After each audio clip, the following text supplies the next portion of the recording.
Bismillahirrahmanirrahim. Assalamualaikum warahmatullahi wabarakatuh.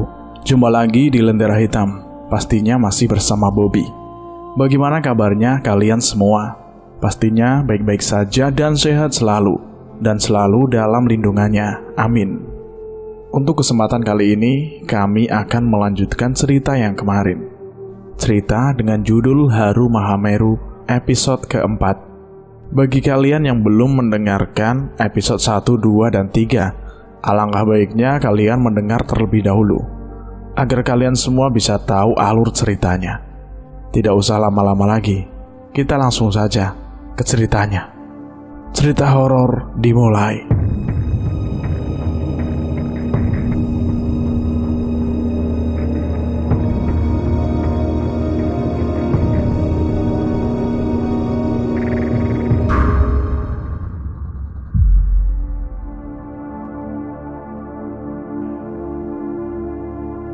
Sembah, kulo badhe tanglet kalian jenengan. Sakjane jenengan kalian penduduk mriki niku apa menungso napa mboten? Kok gak padha karo liyane ngono lho? Tanya Hendro membuat Suno ingin mengumpat dan memukul mulut Hendro yang tidak sopan itu. Kata Hendro, dia mau tanya kepada mbah itu, kalau penduduk di sini itu manusia apa enggak? Kok nggak sama dengan yang lainnya? Dan mbak itu menjawab dengan santainya, aku iki yo menungso, podo karo awakmu kabeh le. Aku ini manusia, sama denganmu semua, jawab Mbah Buyut dengan tutur kata lemah lembut dan sangat teduh. Ono sejarahe lan jejer wasesone warga kene iki, kok beda karo awakmu kabeh, jawab Mbah Buyut seraya membungkus sirih pinang di kotak susurnya. Kata mbahnya, ada sejarah dan cikal bakalnya. Ceritanya penduduk ini kok berbeda dengan kalian semua. Miturut pitutur mbah bapak canggahku, aku lan warga kene iki teko Mojopahit. Ono grusah-grusuhe paperangan, mung dudu perang tanding nyawa, tapi perang tanding batin. Batin mbah bapak canggahku iku kawalan yang widi kayangan telu. Mung ono salah sijine babakan ilmu saka tanah dulur adoh. Mbah itu berkata, kalau ada desas-desus peperangan, bukan perang tanding nyawa, tapi perang batin. Batin nenek moyangku tersesat sampai ke tempat Dewa Kayangan 3.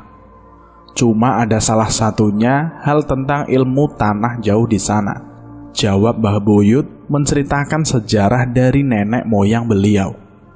Di kulumnya sirih pinang itu bagai manisnya madu, serta memandang ke langit-langit gubuk. Duk, genduk, tolong urupno damar kuwi, wis wayah peteng iki nger, pinta Mbah Buyut itu kepada cucunya. Mataku tak pernah melepaskan pandangan kepada dia. Dia itu Mayang, gadis berparas ayu nan eksotis, melempar senyum kepadaku sambil meletakkan damar atau lampu perunggu berukir bunga dan burung. Apakah itu lambang Majapahit? Entahlah. Yang pasti, kekagumanku akan gerak lembut Mayang dapat ditebak mudah oleh Suno tampan yang hanya membisu sedari tadi. Ayo ele mbak nih, nek aku seneng karo dekne, piye menurutmu le? Hampir saja aku tempeleng Suno karena malu. Betapa tidak malu, Suno berbicara tanpa menurunkan volume suaranya sedikit pun, hingga seisi gubuk mendengarnya. Dan hahaha, tertawalah walaupun menyedihkan di setiap kisah hidupmu. Percayalah, karena Allah selalu memberikan yang terbaik menurutnya, bukan menurutmu. Kita lanjut ke ceritanya. Jaman semono sampai ujarin dunyo, aku karo warga kene ora entuk metu teko alas. Warga kene iki kudu patuh pinatuh marang kepercayaan Hindu Siwa. Umpamane salah sawijine warga ana sing metu tekan kene, kudu ngelangkahi sembayang ilang mikir. Kabeh iki mung gawe njagani supaya ora ana wong teka dulur adoh sing iso mbuyarno tatanan Sang Hyang Widi Kahyangan Telu. Cerita Mbah Buyut itu panjang, tapi kami kurang memahami siapa saudara jauh itu. Apa yang diperbuat sampai mereka rela jauh masuk ke hutan? Mbah, kulo angsal tanglet tong jenengan boten. Tapi ampun suje, Mbah, pintaku ke Mbah Buyut. Jawablah dengan senyuman. Takokno sing perlu kowe takokno. Tak jawab sing iso tak jawab, kata Mbah Buyut dengan penuh wibawa. Mulai wahu, jenengan ngendika dulur adoh. Sinten niku? Kahyangan Telu niku opo? Lah sakniki napa mboten kepingin ngertos nasibe Majapahit, Mbah? Tak jawab sak ngertiku ya Le Cah Bagus. Dulur adoh iku sejatine orang ngerusak babat peraturane negara. Mung padha ngajak warga Majapahit mlebu kawanan keyakinan Gusti Sang Hyang Agung. Ya iki dulur teko tanah Arab. Dulur iku ngajarno mung siji, pangeran sing iso disembah lan siji. Sang Hyang Widi Kahyangan Telu iku ya rasaku Cah Bagus. Rasa ing atiku lan wargaku. Sirahku nyembah Bathara Brahma sing nyiptakno donya sak isine. Bathara Wisnu sing ngramut lan nglakokno apa isine donya, karo Bathara Siwa sing ngrusak-ngrusuk donya lan sak isine. Rasa atiku telu dadi siji, ya iku Cah Bagus. Kabeh iku mandeg mancep lan mantep ana ning atiku. Kalawan mbah bapak canggahku sak keturunane. Ucap mantap Mbah Buyut itu. Penjabaran yang sangat singkat, tapi menambah kuat keyakinan kami bertiga. Karena keyakinanlah yang mereka ada di sini dan menetap serta menutup semua dari dunia luar. Keyakinan bukan hal yang perlu dipaksakan. Keyakinan bukan hal yang perlu diperdebatkan. Hanya Tuhan yang akan dan berhak menilainya. Manusia hanya dapat menjalankan dengan segala toleransinya. 2 kalimat dengan 6 kata itu diucapkan oleh nabiku. Dan kenapa banyak manusia yang mengaku lebih hebat dari nabiku? Banyak yang menghilangkan nyawa karena keyakinan, padahal nabiku tidak menganjurkannya, bahkan melarangnya, walau dengan segala alasan pembenaran yang tidak benar. Terus sing kowe takokno liyane iku apa to, Ger? Mbah kok yo lali. Pancen wong tuwa iku gawanane pikun, Ger. Aja sampe kowe panas ati yo, Ger, marang wong tuwa. Maiso wis pikun. Kata Mbah Buyut tetap dengan nada berwibawanya. Kowe kabeh ora iso wujud umpama ora ana wong tuwa. Kowe kabeh ora iso nyoto umpama ora ana bapa biyungmu. Senajan tuwa lan pikun, kowe kabeh yo kudu iso hormat lan ngrumat. Sejatine swargane pangeran ana ing ucap lan dungane wong tuwamu. Ya to, Ger? Mbah Buyut itu memberi wejangan simpel namun dalam, sangat dalam, melebihi dalamnya lautan. Lebih luas melebihi luasnya dunia dan isinya. Hormati dan sayangi orang tua kalian. Surga Tuhan akan kalian dapatkan di dunia maupun di akhirat, jika kalian selalu menghormati orang tua kalian dan tidak membantah ucapan orang tua kalian. Terus, napa jenengan boten kepingin wertos nasib Majapahit, Mbah? Tanya Suno kepada Mbah Buyut. Aku yakin Mbah Buyut tidak lupa dengan pertanyaanku yang ketiga. Mungkin hanya saja beliau tidak mau menjawabnya dan mengalihkan pada topik pembicaraan yang berbeda. Malam semakin larut, hawa dingin menembus kulitku. Senandung bunyi dan berisik jangkrik mendayu-dayu. Bintang bertebaran di angkasa raya. Rasa ngantuk memenuhi sanubari para ibu dan ibu pertiwi. Tidurlah ibu pertiwi, selimuti para anakmu dengan pelukmu. peluk kasih sayangmu, hingga anakmu terlelap dan bermimpi indah di sampingmu. Wes yo Ger, sesuk wae tak jawab yo. Saiki yo podo turu wae. Disiapno tenaga. Nggo sesuk mulih nang negaramu. Yo negara gula klopo. Pinta Mbah Buyut mengakhiri obrolan kami malam itu. Tidur tanpa air mata, tidur tanpa ketakutan tiada. Tidurku berhiaskan mimpi yang indah. Dan singkat cerita, pagi pun tiba. Woi, bangun woi. Apa kata dunia? Bila generasi mudanya cuma bisa rebahan saja. Hahaha. Candaku membangunkan mereka. Jam tanganku mulai lancar berputar.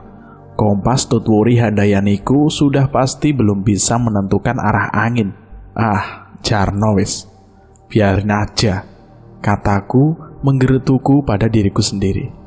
Mas, monggo nek badhe siram teng belik niki kula nggih ajenge adus teng mriko sekalian mados toyo, kata gadis itu. Gadis cantik bujaanku dan adiknya yang katanya, mari kita mandi ke belik. Belik itu mata air. Ini saya juga mau mandi ke sana sekalian ngambil air. Bagaikan Ultraman yang sedang beraksi. Berubah. Secepat itulah aku mengiyakan ajakan Mayang. Di sepanjang jalan kami juga berpapasan dengan beberapa warga. Senyum ramah mereka saling kami berikan bila berpapasan. Namun aneh, kenapa setiap pemuda di sana memandangiku kurang suka? Apakah karena aku dari luar?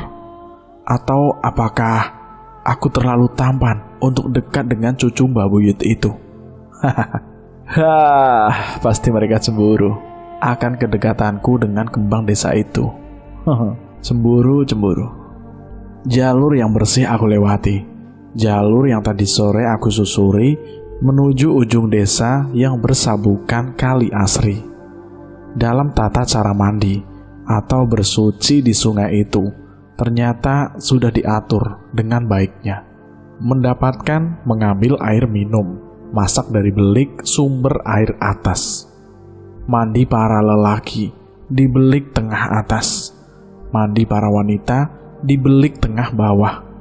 Buang air besar di belik yang paling akhir, yang nantinya menganak sungai sampai ke bawah, entah itu kemana.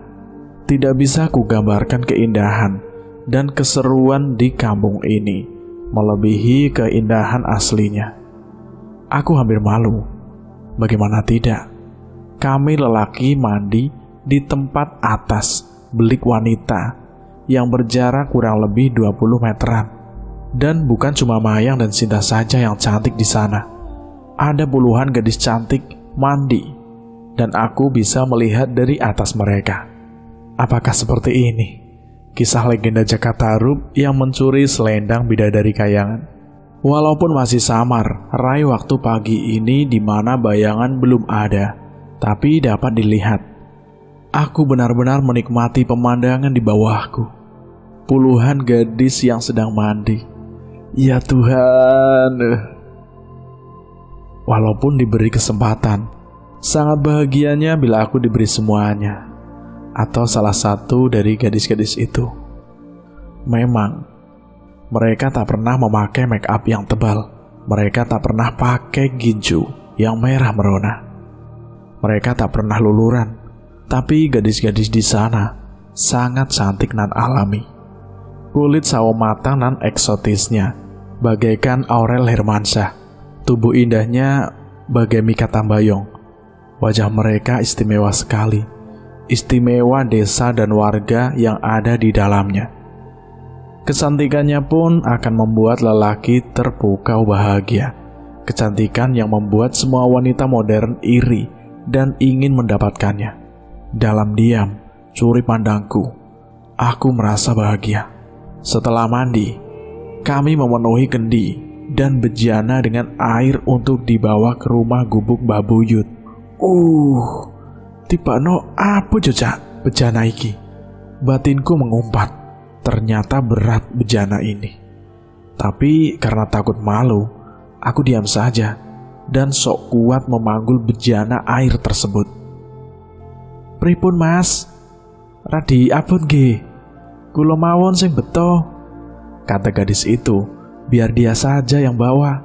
Kalau berat, Pinta Mayang seakan mengerti kelemahan akan otot-otot di tubuhku. "Wah, gak usah. Aku iki wong lanang, kudu kuat manggul bejana. Apa meneh kok manggul bejana? Manggul jenengan mawon, aku yo kuat tok, Mbak." Hahaha. Rayuku mencuri senyum darinya. Sampai di gubuk, aku lihat kedua temanku yang sudah menghisap sebat rokok merek tembakau Bades dan menyesap wedang, entah apa wedang itu namanya. Seperti wedang rempah-rempah dan berwarna merah bening. "Kowe kabeh gak atus to rek? Apa gak pengin ngrasake banyu nirwana kae lho?" Candaku pada kedua sahabat karibku itu.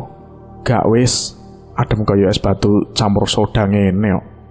Gak iso seger, malah gregesi awakku mengkone," jawab Hendro sembari menyesap wedang rempahnya.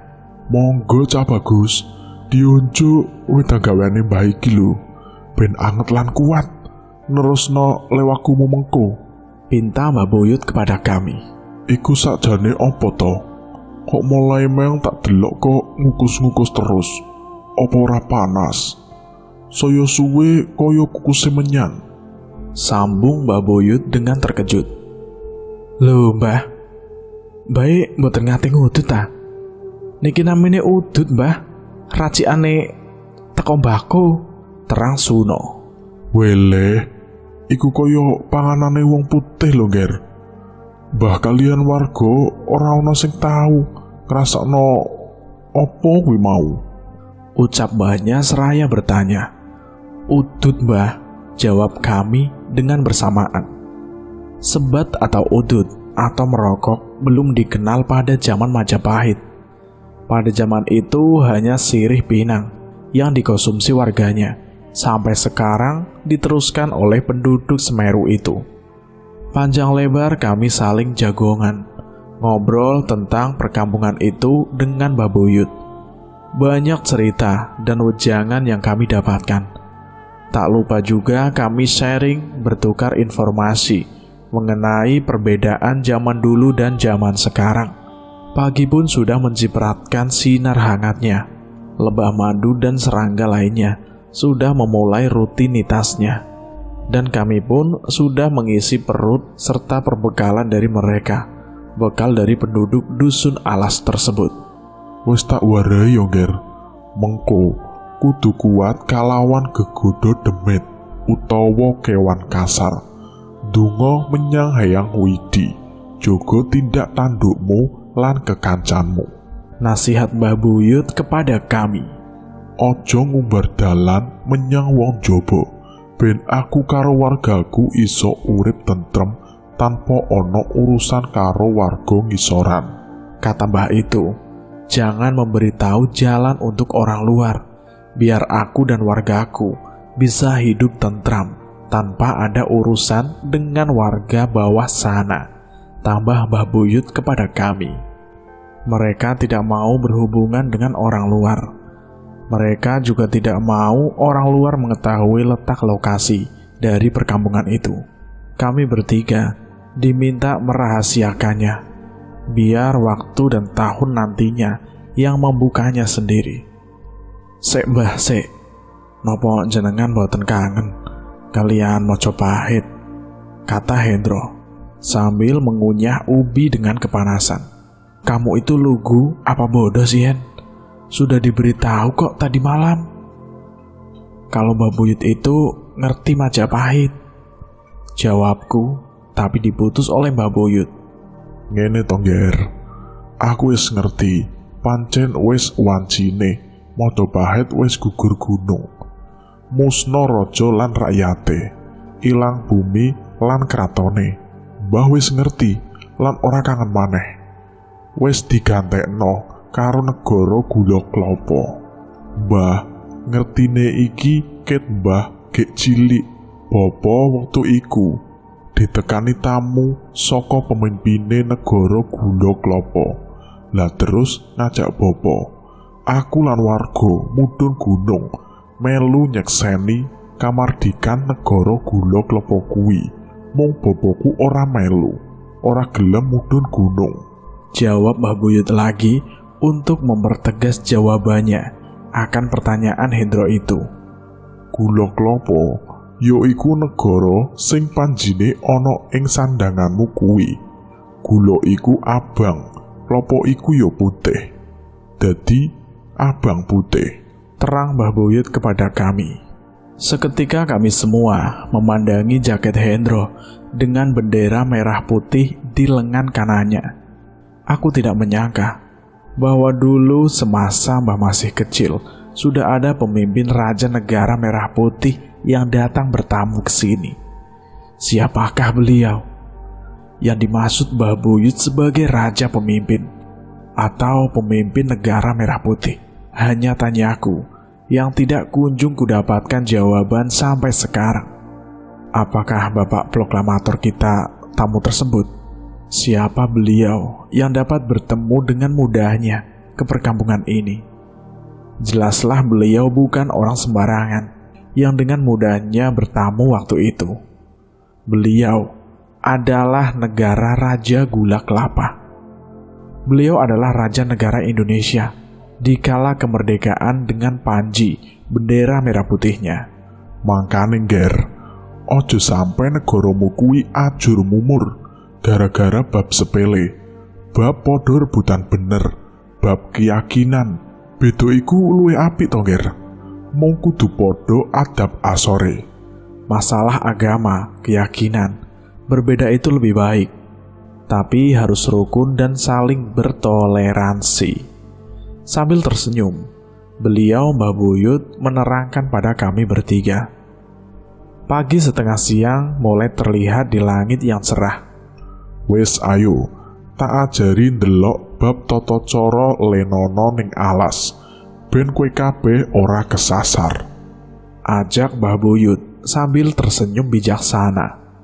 Mbah Buyut mengajarkan kami juga cara-cara alam, membersihkan tanda agar tidak tersesat di alas blank, alas luwung. Karena beliau juga bercerita, ketika kecil ada kereta wesi, pesawat yang jatuh di sini.